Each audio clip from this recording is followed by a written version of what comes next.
ಎಲ್ಲ ನನ್ನ ಜನಬಾಂಧವರು ಕೂಡ ದೀಪಾವಳಿ ಹಬ್ಬದ ಶುಭಾಶಯಗಳನ್ನು ತಿಳಿಸ್ತಾ ಇದ್ದೀನಿ. ದಯವಿಟ್ಟು ಏನು ಈ ಬೆಳಕಿನ ಹಬ್ಬ ಎಲ್ಲರ ಜೀವನದಲ್ಲೂ ಕೂಡ ಬೆಳಕಾಗಿ ಬರಲಿ. ಈಗಾಗಲೇ ಮುಳಬಾಗಿಲು ತಾಲೂಕಿನ ಎಲ್ಲ ಕೆರೆಗಳು ಕೂಡ ಆ ವರ್ಣಕೃಪೆಯಿಂದ ತುಂಬಿ ತುಣುಕಾಡ್ತಾ ಇದೆ. ಎಲ್ಲರ ರೈತರ ಒಂದು ಮಕ್ಕಳು ಕೂಡ ಒಂದು ಸಂತೋಷವನ್ನು ಕಾಣ್ತಾ ಇದೆ. ಆ ಭಗವಂತ ನಾನು ಪ್ರಾರ್ಥನೆ ಮಾಡ್ಕೊಂಡ್ರೆ ಆ ಸಂತೋಷವನ್ನು ಅದೇ ರೀತಿ ಹೋಗಲಿ ಅಂತ ನಾನು ಕೇಳ್ಕೊತೀನಿ.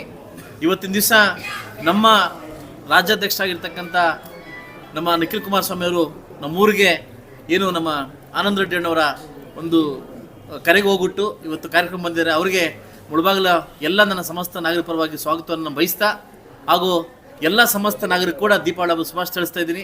ದಯವಿಟ್ಟು ಎಲ್ಲರೂ ಮಕ್ಕಳು ಪಟಾಕಿ ಹಚ್ಚಬೇಕಾದ್ರೆ ತುಂಬ ಜಾಗೃತಿಯಿಂದ ಪಟಾಕಿ ಹಚ್ಚಿ, ಆದಷ್ಟು ಬೇಗ ಈ ಪಟಾಕಿ ಹಚ್ಚಂತ ಹಸಿರು ಪಟಾಕಿ ಹಚ್ಚಂತ ಕೇಳ್ಕೊತೀನಿ.